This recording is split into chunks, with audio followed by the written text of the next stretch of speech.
أما بعد فإن خير الحديث كتاب الله وخير الهدي هدي محمد صلى الله عليه وسلم وشر الأمور محدثاتها وكل محدثة بدعة وكل بدعة ضلالة وكل ضلالة في النار.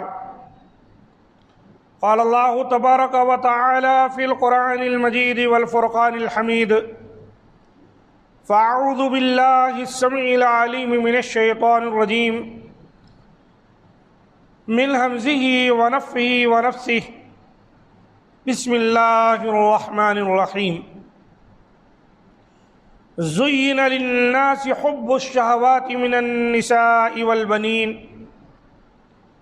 والقناطير المقنطرة من الذهب والفضة والخيل المسومة والأنعام والحرث ذلك متاع الحياة الدنيا والله عنده حسن المآب. قل أنبئكم بخير من ذلكم للذين اتقوا عند ربهم جنات تجري من تحتها الأنهار خالدين فيها وأزواج مطهرة ورضوان من الله. رب اشرح لي صدري ويسر لي أمري واحلل عقدة من لساني يفقهوا قولي. رب زدني علما. ربنا لا علم لنا إلا ما علمتنا إنك أنت العليم الحكيم. معزز سامعین کرام، آج کے خطبہ مسنونہ کے بعد قرآن حکیم سورہ آل عمران کی 2 آیتوں کی میں نے آپ کے سامنے تلاوت کی ہے، آیت نمبر 14 اور 15۔ ان دونوں آیتوں میں اللہ تعالی نے دنیا کی حقیقت کو اپنے بندوں کے سامنے آشکارا کیا ہے کہ دنیا آخرت کے مقابلے میں کیا ہے۔ دنیا کی بہت ساری محبتوں میں ہم گرفتار ہیں، لیکن یہ ساری چیزیں اسی دنیا میں چھوٹ جانے والی ہیں۔ باقی رہنے والے ہمارے نیک اعمال ہیں جو قبر سے لے کر حشر تک کام آنے والے۔ ارشاد باری تعالیٰ ہے: زین للناس حب الشہوات من النساء والبنین۔ اللہ تعالیٰ نے فرمایا سب سے پہلے من النساء عورتیں، والبنین اولاد بیٹے، والقناطیر المقنطرۃ من الذهب والفضہ سونا اور چاندی کے جمع کردہ خزانے، والخیل المسومہ اور عمدہ قسم کے گھوڑے، والحرث والانعام والحرث مویشی اور کھیتی۔ ان تمام باتوں کا ذکر کرنے کے بعد فرمایا کہ ذالک متاع الحیات الدنیا واللہ عندہ حسن المآب۔ اے لوگو، یہ سب کچھ دنیاوی زندگی کا سامان ہے اور بہتر ٹھکانہ اللہ ہی کے پاس ہے۔ عورتیں، بیٹے، سونے چاندی کے ڈھیر، خزانے، اچھے گھوڑے، گاڑیاں، موٹر، مویشی اور کھیتی، بلڈنگیں اور دیگر ساز و سامان، دنیا کی تمام چیزیں، چاہے ہم اس کے لیے کتنا مریں، چاہے کتنی خواہش کیوں نہ ہو طبیعت کے اندر، لیکن یاد رکھیں کہ آخرت کے مقابلے میں ان کا کوئی وزن نہیں۔ اس کا معنی یہ نہیں ہے کہ عورتیں، بچے، مال و دولت، گھوڑے، گاڑیاں، مویشی اور اسی طرح کھیتی باڑی، زمین جائیداد، ان تمام چیزوں سے ہم کو روک دیا جا رہا ہے۔ ان تمام چیزوں کے حصول کے لیے بھی ایک جائز راستہ ہے۔ اس ایمان و عقیدے کے ساتھ کہ دنیا میں ہمارے برتنے کے لیے اللہ تعالیٰ نے عنایت فرمائی ہے، اور انسان کوشش کرے کہ اس کے ذریعے سے اپنی آخرت بنا لے۔ لیکن اگر انسان انہی مذکورہ چیزوں کے درمیان ہی گردش کرتا رہ جائے اور دنیا کے اندر جس مقصد کے لیے بھیجا گیا ہے اس کو فراموش کر دے، جب جو ہے یہ بہت بڑے دھوکے میں پڑ گیا، کیونکہ یہ تمام چیزیں ایک نہ ایک دن ہم سے چھن جائیں گی، اور ہم جب آخرت کی طرف آگے جائیں گے تو وہاں یہ ہمارا ساتھ نہیں دے سکتی۔ وہاں نیک اعمال ہیں جو ہمارے کام آئیں گے۔ لہذا ایک عقل مند انسان کے لیے ضروری ہے کہ یہاں رہتے ہوئے جس طرح بھی گزارا ہو جائے کرتا جائے، اور آخرت کے لیے زیادہ کوشش کرے، کیونکہ والآخرت خیر وابقیٰ، آخرت جو ہے وہ بہتر ہے دنیا کے مقابلے میں، اور باقی رہنے والا معاملہ ہے وہاں کا۔ وہاں جو چیز ہے وہ ہمیشہ کے لیے ہے، اور اس دنیا میں جتنی چیزیں ہیں وہ فانی ہیں۔ آگے سورہ آل عمران کی اسی آیت کے بعد اللہ تعالیٰ نے آیت نمبر 15 میں ارشاد فرمایا، قُلْ أَعُنَبِّئُكُمْ بِخَيْرٍ مِّن ذَلِكُمْ، میں تمہیں اس دنیاوی زندگی کے ساز و سامان سے بہتر چیز کی خبر نہ دوں؟ لِلَّذِينَ اتَّقَوْا عِندَ رَبِّهِمْ، جو تقوی اختیار کرنے والوں کے لیے بہت بہتر ہے، جو اپنے پروردگار کا ڈر اپنے اندر رکھتے ہیں، اللہ سے خوف کھاتے ہیں،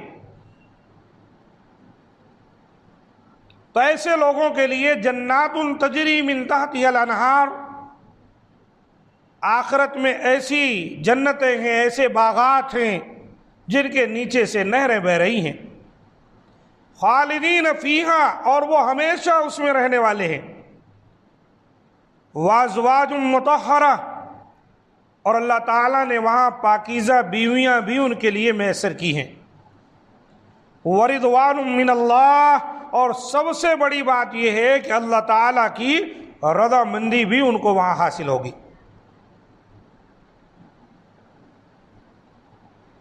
تو جو متقی اور پرہیزگار ہیں، جو اپنے رب سے ڈرتے ہیں، ان کے لیے دنیا نہیں بلکہ آخرت کی زندگی زیادہ بہتر ہے۔ اللہ تعالیٰ نے وہاں بھی اپنے بندوں کے لیے طرح طرح کی نعمتیں تیار کر دی ہیں، ایسی ایسی نعمتیں ہیں کہ بندہ دنیا کو بھول ہی جائے گا۔ تو ان آیات مبارکہ سے ثابت ہوا کہ قیامت کے روز جنت کی نعمتوں اور اللہ کی رضامندی سے بس وہی لوگ ہمکنار ہوں گے جو نفسانی خواہشات میں مگن ہونے کے بجائے اللہ تعالی سے ڈرتے رہیں گے۔ اگر کوئی شخص دنیا کے اندر منمانی زندگی جینا چاہتا ہے، اللہ رسول کی نافرمانی کرتا ہے، اپنے نفس کے حوالے اپنے آپ کو کر رکھا ہے، تو ایسے لوگوں کا ٹھکانہ جہنم کی آگ ہے۔ لیکن جو اللہ سے ڈرتا ہے، اللہ کے سامنے کھڑے ہونے سے ڈرتا ہے، وَنَهَى النَّفْسَ عَنِ الْهَوَىٰ، اور اپنے نفس کو خواہشات کے تابع نہیں کرتا بلکہ اس سے روکتا ہے، تو ایسے لوگوں کا ٹھکانہ جنت ہے۔ تو جنت کو اللہ تعالی نے اپنے ایسے بندوں کے لیے تیار کیا ہے جو متقی ہیں، پرہیزگار ہیں۔ اعدت للمتقین، اللہ تعالیٰ نے قرآن میں ذکر کیا ہے کہ یہ متقیوں کے لیے تیار کی گئی۔ اور دنیاوی زیب و زینت کے فتنے میں جو لوگ پڑ جاتے ہیں وہ اپنے آخرت کے معاملے کو برباد کر دیتے۔ آئیے ہم دیکھتے ہیں دنیا اور آخرت میں کیا فرق ہے۔ یہ حدیث صحیح مسلم میں آئی ہوئی ہے کہ آپ صلی اللہ علیہ وآلہ وسلم نے فرمایا یؤتی بانعم اہل الدنیا من اہل النار یوم القیامہ، قیامت کے روز اہل دنیا میں سے سب سے زیادہ خوشحال شخص کو لایا جائے گا جو جہنم والوں میں سے ہوگا۔ غور کریں، دنیا میں جو سب سے زیادہ خوشحالی کی زندگی گزارا ہے، کبھی تکلیف دیکھا ہی نہیں ہے۔ نبی صلی اللہ علیہ وسلم نے فرمایا فَيُصْبَغُ فِي النَّارِ صَبْغَةً، دنیا میں وہ شخص ہے جس نے کبھی کوئی تکلیف نہیں دیکھی ہے، آرام کی زندگی جیا ہے، جہنم میں اس کو ایک ڈبکی لگائی جائے گی، ایک غوطہ دیا جائے گا،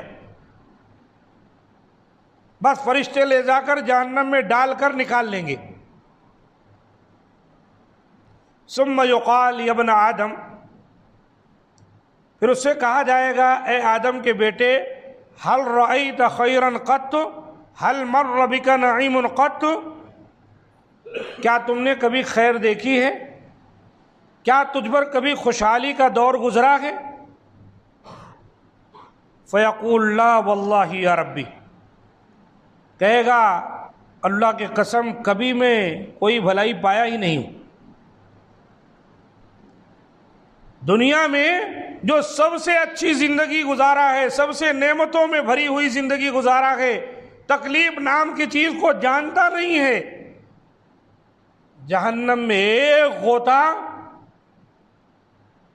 اس کو بھلا دے گا کہ کبھی میں نے کوئی خیر و بلائی بھی پائی ہے دیکھی، یا اللہ میں جانتا ہی نہیں خیر و بلائی کس کو کہتے، سب بھول جائے گا۔ پھر فرمایا آپ صلی اللہ علیہ وسلم نے وَيُؤْتَى بِأَشَدِّ النَّاسِ بُؤُوسًا فِي الدُّنْيَا، اب دنیا میں جو سب سے زیادہ تکلیف اٹھایا ہے، مشکلوں میں زندگی گزارا ہے، سب سے زیادہ اس کو لایا جائے گا۔ من اہل الجنہ، ظاہر سی بات ہے یہ جنتی ہے، اللہ کے رسول نے کہا، لیکن ابھی جنت میں گیا نہیں ہے۔ فَيُصْبَغُ صَبْغَةً فِي الْجَنَّةِ، اس کو بھی کیا کیا جائے گا؟ جنت کی ایک سیر کرا دی جائے گی۔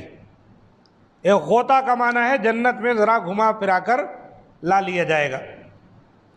فَيُقَالُ لَهُ يَا ابْنَ آدَمَ هَلْ رَأَيْتَ بُؤُوسًا قَطُّ هَلْ مَرَّ بِكَ شِدَّةٌ قَطُّ، اس سے کہا جائے گا اے آدم کے بیٹے بتا، کبھی تم نے کوئی تنگحالی دیکھی ہے؟ کیا تم پر کبھی کوئی سختی گزری ہے؟ فیقول لا واللہ یا ربی ما مر بی بؤوس قط ولا رأیت شدۃ قط، جہنم کی ایک سیر کے بعد وہ کہے گا کس کو تکلیف کہتے ہیں، کس کو مشکل کہتے ہیں؟ اللہ کی قسم میں جانتا ہی نہیں مشکل کس کو کہتے، پریشانی کس کو کہتے۔ یہ ہے جنت۔ تو آخرت کے مقابلے میں دنیا کی حیثیت کو آپ سمجھ جائیں، اور اسی دنیا کے لیے ہم اور آپ رات دن لگے ہوئے، یہ عارضی دنیا، اس کے لیے کیا کیا جتن نہیں کر رہے ہیں، اپنی آخرت کو فراموش کیے ہوئے۔ ہماری نماز اسی لیے چھوٹ رہی ہے، ہماری دینداری اسی لیے چھوٹ رہی، دنیا کے لیے۔ شریعت کا جو تقاضا ہے اس کو ہر معاملے میں ہم لوگ فراموش کیے جا رہے ہیں، محض دنیا کے لیے، حالانکہ دنیا کچھ بھی نہیں ہے۔ کبھی کبھی تو دنیا ہی میں ہم کو احساس ہو جاتا ہے، یہ اپنے بھائی بہنوں کے لیے، اپنی اولاد کے لیے، اپنے بیویوں کے لیے، رشتہ داروں کے لیے، دوستوں کے لیے، یاروں کے لیے ہم نے کیا کیا قربانیاں نہیں دی ہیں۔ لیکن اسی دنیا کے اندر ہی ایسی بے رخی اختیار کرتے گئے کہ انسان کی عقل ٹھکانے لگ جاتی ہے کہ واہ، اتنا خلوص، اتنی محبت، سب کو اس نے فراموش کر دیا، اور میں اب کسی شمار میں نہیں رہ گیا۔ یہ تو احساس دنیا میں ہی کئی لوگوں کو ہو جاتا ہے۔ یہ بڑی خوشی کی بات ہے کہ اگر اس قسم کا احساس ہو جائے تو اپنی آخرت سنوارنے پر لگ جائے بندہ، جس کے تعلق سے اللہ تعالیٰ نے کہا فَمَن يَعْمَلْ مِثْقَالَ ذَرَّةٍ خَيْرًا يَرَهُ، اگر ایک ذرہ برابر نیکی کیا ہے تو اس کو بھی اللہ کے دربار میں دیکھے گا، ملے گی اس کو۔ ایک ذرہ برابر نیکی ضائع ہونے والی نہیں، خیر ضائع ہونے والی نہیں۔ وَمَن يَعْمَلْ مِثْقَالَ ذَرَّةٍ شَرًّا يَرَهُ، شر بھی ایسے ہے، ایک ذرہ کیے ہیں تو وہاں اس کو دیکھنا ہے۔ اس لیے اس دنیا کے ہی ہو کر بن کر نہ رہ جائیں، بلکہ کس مقصد کے لیے دنیا میں آئے ہیں یہ ہمہ وقت ہمارے پیش نظر ہو۔ ہم دنیا میں بھیجے گئے ہیں، جیسے اللہ تعالیٰ نے فرمایا وَمَا خَلَقْتُ الْجِنَّ وَالْإِنسَ إِلَّا لِيَعْبُدُونَ، جن و انسان کی پیدائش محض میری عبادت کے لیے اللہ کہتا ہے۔